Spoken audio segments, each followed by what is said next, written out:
이런 말이 있습니다. 남자는 새 여자 말만 잘 들으면 일생이 편하다. 들어보셨습니까?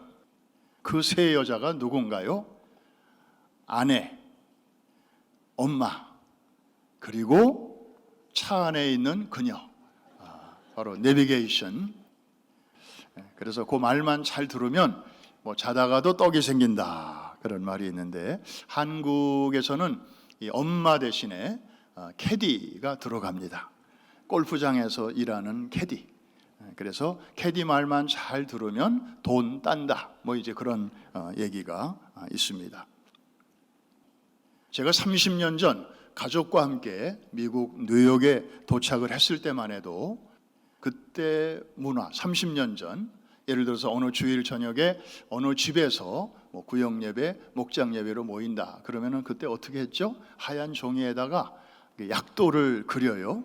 그래서 교회에서 출발해가지고 495 웨스트로 가다가 엑시 36에서 나와가지고 첫 번째 신호등에서 좌회전해서 1.5마일 정도 가면은 아모코 스테이션이 있고, 거기서 라이턴에서 가면 세븐일레븐 지나, 그 다음에 몇 마일 지나서 가면은 몇 번지. 그러면 이제 뭐 부부가 같이 갈 경우에는 와이프가 그 패신저 시트에 앉아서 약도들에게 설명해 주는데, 혼자 운전하면서 갈 때는 바쁘죠. 그래서 운전하랴 약도 보랴 그러다가 아슬아슬했던 순간이 아마 몇 번쯤 다 있으실 것입니다. 그런데 몇 년 전부터 내비게이션 혹은 내비라고 하는 신박한 물건이 우리의 삶 속으로 이렇게 쑥 들어왔습니다.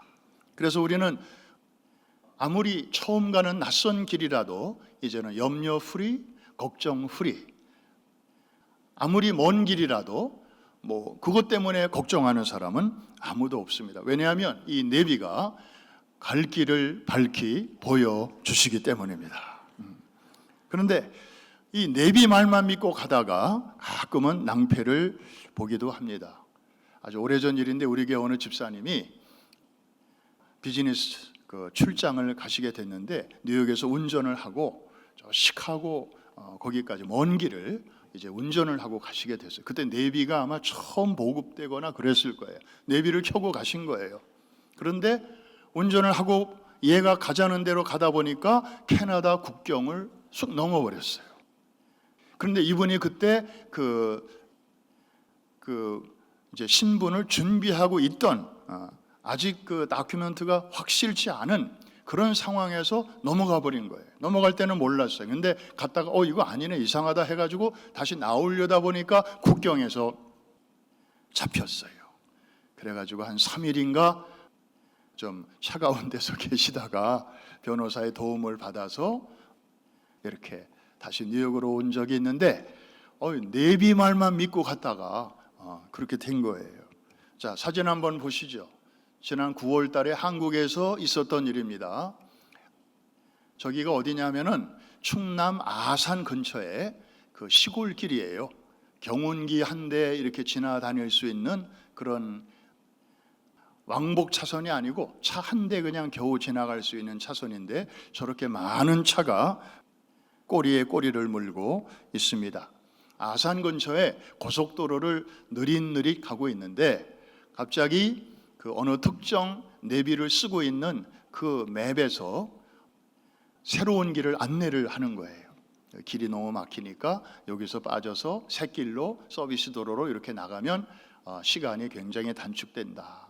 그러니까 그 특정 맵을 쓰고 있는 차들은 똑같이 그 메시지를 받으니까 너도 나도 빠져나와서 나오다 보니까 저렇게 또 장사진을 치게 된 것입니다. 근데 뒤로 빠질 수도 없고요, 공간이 없으니까.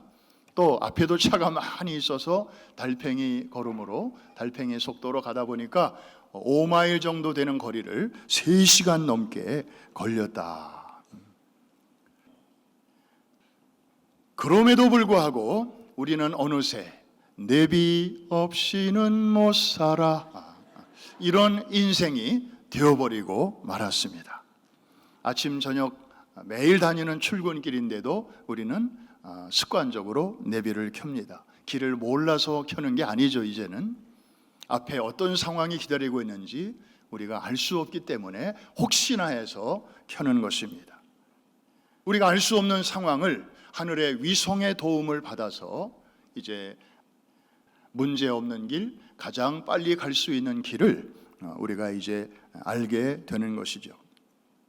항상 우리가 서 있는 이 플랫폼은 현재라는 자리예요. 그런데 우리가 가려고 하는 상황은 미래라고 하는 것인데, 우리가 알아야 되는데 알고 싶은데 알 수가 없으니까 이렇게 내비의 도움을 받게 되는 것이고, 더 이런 열망이 강한 사람들은 이 과학의 문명의 이기의 도움을 받으면서도 또 한편으로는 점집을 찾아가는 거죠.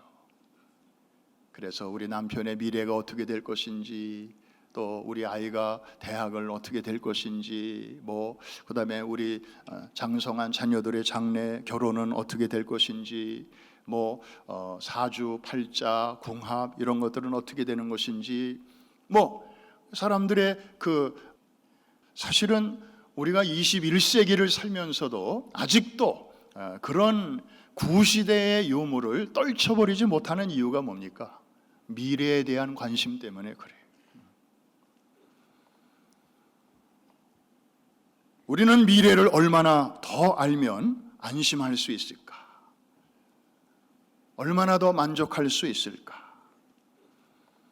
흔히 사람들은 우리가 사는 인생을 광야길에 비유합니다. 그리고 교회 다니는 사람들은 특별히 이렇게 기도합니다. 하나님, 광야 같은 인생길, 구름 기둥과 불 기둥으로 내 가는 길을 잘 인도해 주십시오. 왜냐하면 옛적에 하나님께서 이스라엘 백성들을 이집트에서 400년 노예 생활 마치고 해방시켜 주시고, 그리고 가나안 땅, 이스라엘 땅으로 가는 길목에 광야라고 하는 곳을 지나야만 했을 때 하나님께서는 구름 기둥으로 불 기둥으로 안내를 해 주셨거든요. 자, 그때 있었던 그 히스토리컬 팩트, 역사적인 사실을 우리 한번 소환해 볼까요? 자, 출애굽기 40장 36절로 38절입니다. 다 같이 큰 소리를 읽습니다. 시작. 구름이 성막 위에서 떠오를 때에는 이스라엘 자손이 그 모든 행진하는 길에 앞으로 나아갔고, 구름이 떠오르지 않을 때에는 떠오르는 날까지 나아가지 아니하였으며, 낮에는 여호와의 구름이 성막 위에 있고 밤에는 불이 그 구름 가운데 있음을 이스라엘의 온 족속이 그 모든 행진하는 길에서 그들의 눈으로 보았더라. 근데 여러분, 이렇게 보면 최초의 내비게이션이 과연 이게 아닐까 하는 생각이 들잖아요. 그죠? 역사상 최초의 내비게이션은 무엇일까요? 누가 이렇게 성경 퀴즈를 내면 우리는 답을 알고 있어요. 바로 구름 기둥과 불 기둥. 이게 광야길에서 정말 신박한 그런 신통방통한 역할을 했던 것이죠. 그런데 오늘날의 내비게이션, 여러분 차 안에 있는 내비게이션과 비교를 해보면 어떤 면은 오히려 요즘 게 더 낫지 않나 하는 생각이 들어요. 왜냐하면 이 옛날에 이 내비게이션은 그 경로를 출발지부터 도착지까지 경로를 확 이렇게 시원하게 보여주는 것도 아니고, 그리고 지금 여기로부터 도착 지점까지 거리가 얼마나 남았으며, 그리고 남은 시간이 얼마나 더 걸릴 것인지 이런 거 전혀 알려주는 기능이 없었거든요. 그리고 우리가 지금 여기 머물고 있는데 며칠 더 머물러야 되는지, 그리고 언제 떠나야 하는지, 그리고 어디를 향해서 그 다음에는 가야 하는지 전혀 알지 못한 상태에서 그저 구름이 앞장서면 따라가고, 그 다음에 구름이 멈추면 그 다음에 설 뿐만 아니라 그날 저녁부터 이제 텐트를 쳐야 되고, 그저 다음 지시가 있을 때까지 그냥 그대로 죽치고 앉아 있을 수밖에 없는 그런 상황이거든요. 내가 가고 싶은 만큼 갈 수도 없고, 내가 머물고 싶은 만큼 머물 수도 없는 아주 내비게이션 치고는 되게 불편한 내비게이션이었습니다. 안 그래도 광야길이 앞길이 불확실한데 그거를 도와주기는커녕 오히려 더 불확실성만 더 가중시키는 그런 것이 아닌가 하는 생각이 들 정도였습니다. 그런데 여러분, 한번 생각해 보십시오. 하나님이 우리보다 어리석습니까? 하나님이 내비게이션 회사들보다 미련하십니까? 하나님이 우리를 모르십니까? 우리의 필요를 하나님이 둔감하십니까? 하나님이 우리를 골탕 먹이시기를 즐겨 하십니까? 그거 아니잖아요. 오히려 완벽한 정보를 백성들에게 다 주셨더라면 하나님 아마 덜 골치 아프시지 않을까요? 미리 다 알려주시니까. 그런데 적당한 정보만 주시니까 계속 사람들이 불평하고 원망하고 의심하고 하나님 얼마나 괴로우시겠습니까? 그런데도 왜 하나님은 이런 방식으로 아주 지극히 단순한 방식으로 이렇게 광야의 백성들을 인도하시는 걸까요? 오늘 우리가 생각해 볼 가장 중요한 질문입니다. 미리 결론부터 말씀드립니다. 여러분, 광야길은 우리가 지금 다니는 길과 아주 다릅니다. 이 길은 미리 안다고 더 잘 갈 수 있는 그런 길이 아닙니다. 정보를 많이 수집한다고 더 편하게 갈 수 있는 길도 아닙니다. 알고 가는 길이 아니라 이 길은 믿고 가는 길입니다. 정보와 지식으로 갈 수 있는 길이 아니고 믿음으로 가는 길입니다. 아브라함의 처음 길이 그러지 않았습니까? 조상 대대로 살던 곳을 떠나라는 하나님의 명령이 임했습니다. 출발지는 분명합니다. 그런데 목적지를 안 알려주십니다. 그냥 내가 내게 지시하는 땅으로 가라 이렇게만 말씀하시지 거기에 지명을 말씀 안 하셔요. 우리 같으면 이런 정보만 가지고는 못 떠납니다. 불안합니다. 그런데 아브라함은 그 시대에 과감하게 결단합니다. 순종합니다. 따라 나섭니다. 성경은 그의 행동을 가리켜 그가 갈 바를 알지 못하나 떠났다고 했습니다. 그리고 그의 이러한 모든 행동은 한마디로 믿음으로 그렇게 했다고 우리에게 서술하고 있습니다. 정보가 아니었습니다. 더 많은 지식이 아니었습니다. 요즘과 같은 VUCA 시대, 다시 말하면 모든 게 이렇게 복잡하고 그리고 불확실하고 그리고 아주 애매모호한, 그래서 옛날의 데이터가 잘 맞아 떨어지지 않는 그런 시대 속에서 미지의 불확실성에 맞설 수 있는 궁극적인 힘은 많은 사람들은 정보라고 생각하는데 아닙니다. 광야가 우리에게 알려주는 그 대답은 정보가 아닌 믿음에 있다고 말씀하고 있습니다. 여러분, 신앙생활은 물론 지식과 정보 필요합니다. 짧은 기간에 우리에게 도움을 많이 줍니다. 그러나 멀리 볼 때에 이 광야길은 하나님을 향한 신실한 신뢰에 기반한 믿음으로 가는 길이 광야길인 줄로 믿습니다. 정보의 그 하이라이트, 우리 시대의 정보의 총화, 그러면 아마 챗 GPT가 아닌가 싶습니다. 학생들은 이거로 논문도 쓰고요. 그 다음에 여행을 앞둔 사람들은 이거로 여행 플랜을 다 짭니다. 기가 막힙니다. 각 나라의 각 도시의 각 마을의 맛집들 지가 척척 알아서 이렇게 대령을 해줍니다. 또 음악하는 사람들은 작곡도 합니다.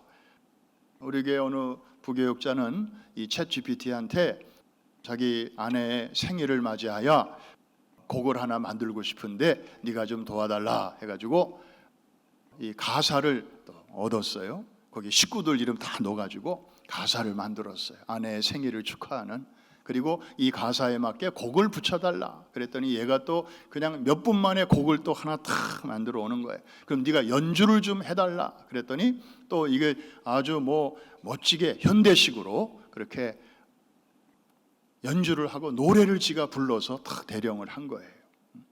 그리고 이거를 남자 목소리도 할 수 있고 여자 목소리도 부를 수 있고 그래가지고 이 탁 곡을 만들어서 아내 생일날에 탁 이거를 바친 거예요.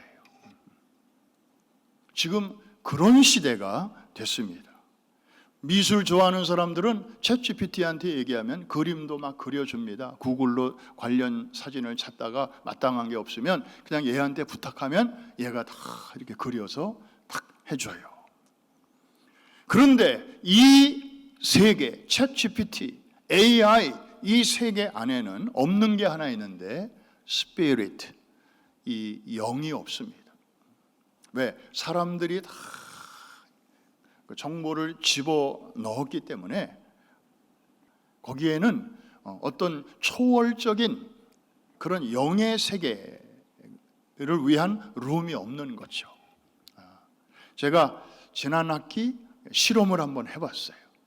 우리 신학생들에게 과제를 하나 줬습니다. 자, 크리스마스가 다가오는데 그 챗GPT 여러분 혹시 사용 안 해본 사람도 있을 테니까 빨리 앱을 깔고 한번 요번에 한번 해봐라. 지금 세상이 이렇게 바뀌는데 뭐 원시 시대를 살면 되겠냐? 그래서 제가 5분 설교를 챗GPT를 통해서 한번 오다를 해봐라. 크리스마스의 정신이라는 주제로 그렇게 해서 그 설교를 절대로 당신의 생각을 거기 더하지 말고 그 내용 그대로 식구들에게 한번 설교를 하고 그 다음에 피드백을 받아서 그거를 이제 제출해라. 그거 이제 과제로 줬어요. 그랬더니 다 이제 어떻게 했어요. 근데 피드백을 들어보니까 공통점이 두 가지가 딱 나오더라고. 첫째로는 그 설교를 들어본 사람들의 반응이, 가족이나 친구들의 반응이, 야, 너답지 않게 되게 내용이 일목요연하네. 뭐 서론, 본론, 결론, 체계가 딱 잡혀서 나오니까. 그 다음에 두 번째, 야, 굉장히 논리적으로 정연하고 체계는 있는데 뭐 와닿는 건 없네. 다들 반응이 그렇다는 거예요. 제가 속으로 그럴 줄 알았지. 그럴 줄 알았지. 챗GPT에는 사람이 자기에게 없는 걸 줄 수는 없거든요. 있는 거를 주는 거지. 챗GPT에는 그게 없으니까 그냥 뭐 요구하는 대로 뭐 이렇게 답은 내놓는데 그 안에 영적인 역사가 없는 거예요. 이렇게 듣는 사람들이 다 드라이하게 듣는 거예요. 우리 대표기도 하시는 분들이 몰라요. 챗GPT의 도움을 받아서 뭐 기도문도 이렇게 부탁할 수 있잖아요. 오늘 이 설교 잘 명심하셔야 돼. 거기에 아무리 명문이 나와도 챗GPT가 우리에게 주는 그 내용 안에는 그 성령의 어노인팅은 없습니다. 그래서 챗GPT의 도움을 받으려면 일단 그 내용의 도움은 받되 그것을 가지고 여러분이 깊이 기도하는 가운데 이제 하나님의 하나님의 영이 그 안에 이렇게 들어갈 수 있도록 에스겔 골짜기에 그 마른 뼈다귀들이 널브러져 있는데 거기에 이제 하나님의 그 영이 그 뼈들이 막 이렇게 맞추어지잖아요. 그래서 사람 군인 모양은 됐는데 능력이 없는 거예요. 그때 이제 하나님의 영이 그 안에 들어가니까 비로소 살아 움직이는 거대한 군대가 되듯이 그 생명력이 거기서 발휘가 되듯이 그래서 지식과 정보는 우리에게 단편적인 도움, 그때그때의 그 유익은 줄 수 있지만 그것이 전부가 아니라는 사실을 우리는 알아야 합니다. 이해가 되시면 아멘 하십시다. 그래서 오늘날 사람들은 이거 없이는 정말 못 사는 세상이 되었습니다. 그런데 이 세계에 우리가 너무 깊이, 너무 오래 있으면 어떤 현상이 생기는가 하면 그 영이 없는 세계이기 때문에 뭐 잡다한 지식과 상식과 정보는 계속 쌓이는데 우리의 영은 점점 메말라 갑니다. 본인이 알아요, 그거를.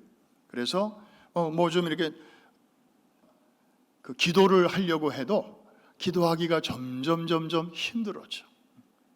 그리고 지식이 많아지니까 이거 가지고 성경을 보면 더 잘 이해가 되겠다 하는데 성경을 대하기가 점점 부담스러워져. 우리의 영혼이 점점 파리해지는 것을 우리가 느끼게 될 것입니다. 게다가 이 인터넷 그 바다로 거기서 허우적거리다 보면 사단이 곳곳에 깔아놓은 지뢰가 너무나 많습니다. 필요한 때는 도움을 받아야죠. 뭐 인터넷 뱅킹도 하고 물건 오다도 하고 다 이거로 할 수 있잖아요. 얼마나 편리한 세상입니까? 그러나 굳이 필요하지도 않은데 그냥 킬링 타임,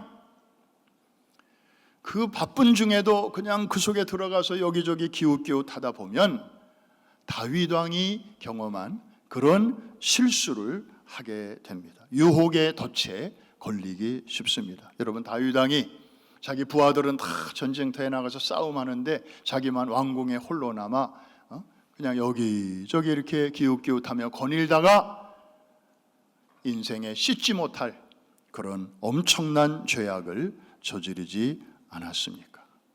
우리 오늘 젊은이 예배입니다. 우리 젊은이들이요, 꼭 필요한 일은 우리가 문명의 이기의 도움을 많이 받을수록 좋지만 그렇지 않은데 너무 여기에 많은 시간을 보내지 마십시오. 여러분도 모르는 사이에 여러분의 영성이 메마르게 될 것이기 때문입니다. 여러분, 천국은 정보나 지식으로 가는 나라가 아니라 믿음으로 가는 나라인 줄로 믿습니다. 네비가 우리가 어디로 가는데 길을 알려주는데 도움을 줘서 고맙긴 하지만 네비가 진리는 아니에요. 아까 우리 논두렁 거기서 막힌 차들 봤잖아요. 깊은 산속을 지날 때 정말 거기서 도움이 필요할 때는 네비가 먹통이 되는 경우도 있잖아요. 그런데 여러분, 이 하늘의 내비게이션, 구름 기둥과 불 기둥의 내비게이션은 변할 수도 없고 실수도 없고 먹통도 있을 수 없는 유일한 진리, 우리를 실망시킨 적이 없으시는 그러한 참된 내비게이션이라고 하는 사실을 믿으시기를 바랍니다. 자, 이 구약시대에 백성들을 인도했던 구름기둥과 불기둥은 과연 우리에게는 그럼 과연 뭘 의미하는 걸까? 여기까지만 말씀드리고 이제 마치려고 합니다. 이 뜨거운 태양이 장렬하는 그 사막 한가운데를 지날 때에 구름 기둥이 탁 뜨면 백성들은 아주 그늘 가운데서 또 그 길을 잘 걸어갈 수가 있었습니다. 캄캄한 밤에 기온이 뚝 떨어지죠, 광야에서는. 그럴 때 이 불기둥이 그들을 따뜻하게 감싸줍니다.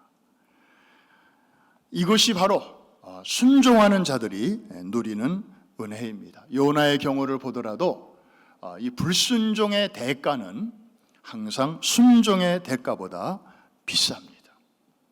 바다 한복판에서 풍랑이 일 때 그들은 뭐 그동안 애지중지하던 물건들 다 바다에 던지잖아요. 얼마나 값비싼 물건들도 많을 텐데 이렇게 불순종의 대가는 정말 어마어마합니다.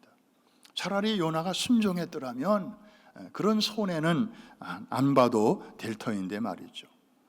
순종하기까지가 어렵지, 일단 순종하면 하나님이 그 다음부터는 모든 것을 예비하시고 앞서가시면서 목적지로 이끌어 주십니다. 순종하면 주님이 그 인생을 책임져 주십니다. 그거를 지금까지 살아오시면서 삶으로 느껴보신 분, 그리고 그렇게 고백하시는 분들만 아멘. 그래요. 그 하나님이 앞으로도 우리의 남은 인생을 그렇게 인도해 주실 텐데, 자, 구약시대는 구름기둥과 불기둥인데 우리는 과연 누구의 인도를 받고 있는 것일까? 바로 하나님의 말씀이죠. 구약과 신약, 이 말씀의 중심은 약속인데 하나님은 약속하시고 그 약속을 반드시 지키시는 하나님이십니다. 그런데 이 말씀을 알아듣는 사람이 있고 또 못 알아듣는 사람이 있잖아요. 그래서 하나님께서는 모두에게 그들의 삶을 정확하게 잘 인도해 주시기 위해서 말씀에 육신의 몸을 입혀서 이 땅에 보내주셨어요. 그의 이름이 누구입니까? 무엇입니까? 바로 예수 그리스도이시죠. 말씀이 육신이 되어 우리 가운데 거하신 분이 바로 예수님인데, 예수님의 또 다른 이름이 있습니다. 우리가 성탄의 계절이 되면 늘 다시 대하게 되는 이름이죠. 임마누엘입니다. 한번 따라 합시다. 임마누엘. 임마누는 with us, 그 다음에 엘, 이것은 하나님. 그래서 하나님이 우리와 함께 계신다. 멀리 계시지 않고 우리와 함께 여행하시고 우리에게 친히 내비게이션이 되어 주심을 보여주시려고 이렇게 아들을 보내주신 것입니다. 그래서 우리는 하나님의 말씀을 수시로 묵상할 때 하나님의 그 인도하시는 그 손길을 우리가 느낄 수 있고요. 그 다음에 예수 그리스도시라면 어떻게 하셨을까? 이런 질문을 우리가 묻게 되면 주님께서 또 이렇게 갈 길을 밝히 보여주십니다. 이해가 되시면 아멘 하십시다. 여러분, 말씀을 마치는데 여러분 차 안에 있는 내비게이션은 땅에서만 필요해요. 저 파일론에 가면 내비게이션 더 이상 필요 없습니다. 그냥 살아있는 동안에만 필요해요. 그런데 이 하나님의 말씀은, 그리고 그 말씀의 그 실체로 우리 가운데 오신 예수 그리스도, 이분은 우리를 이 지상에서만이 아니라 지상에서 천국까지, 그리고 시간 안에서만이 아니라 시간을 벗어나 영원에 이르기까지 여러분의 가는 길을 완벽하게 실수 없이 인도해 주실 줄로 믿습니다. 믿습니다. 그러니까 우리는 안심할 수 있는 거예요. 하나님이 여기까지는 인도해 주셨는데 앞으로는 어떻게 하실지, 내가 좀 불안해, 그런 걱정을 하실 필요가 없는 것이죠. 오늘 하루하루의 삶을 통해서 한 가지 여러분들에게 부탁이 있어요. 오늘도 아마 차에 타시자마자 내비부터 이렇게 보실 텐데, 우리가 이렇게 수시로 내비게이션을 열어보면서도 이거보다 더 영원한, 이거보다 더 든든한 내비가 되는 하나님의 말씀을 어쩌다 한번 집에서 본다든지, 그냥 가물에 콩나듯이 말씀을 열어본다든지, 그러면 이 하나님에 대한 예의가 있는 거예요, 없는 거예요? 좀 미안한 생각이 들지 않겠어요? 야, 여기서 저기 가는데도 내가 이렇게 수시로 내비를 보는데 여기서부터 저 영원까지 이르는, 시간에서 저 천국까지 이르는 이 어마어마한 이 노선을 인도해 주시는 그 고마우신 그 하나님의 은혜, 예수님의 은혜, 성령님의 이 은혜를 생각하면서 우리가 지금보다 더 자주 말씀의 내비를 켜는 사람 되시기를 주님의 이름으로 축원합니다. 예수 그리스도라면 이럴 때 어떻게 하셨을까? 주님께 의논하고 묻고 그러면서 우리의 그 다음 길을 발걸음을 옮기는 여러분의 생애가 되시기를 주님의 이름으로 축복합니다. 우리 젊은이들이 꿈도 많고 계획도 많고 또 하고 싶은 것도 많은데 또 이 세상이 하수상하다 보니까 그 다음에 챌린지도 많아요. 가로막는 것도 많고 기회도 많지만 챌린지도 많아요. 그럴 때 우리가 이 영이 없는 지식의 세계로 자꾸 빠져들 것이 아니라 믿음의 세계, 그 세계에서 마음껏 헤엄을 치면서 틀림이 없고 실수가 없고 그리고 반드시 우리를 확실하게 최종적인 목적지까지 안내해 주시는 그 하늘의 내비게이션을 꼭 자주 들여다보면서 넉넉하게 이 부카의 시대를 뚫고 나가는 우리 성도님들 되시기를 주의 이름으로 축복합니다. 젊은이들 되기를 주의 이름으로 축복합니다. 모든 시니어들 되시기를 주님의 이름으로 축복합니다.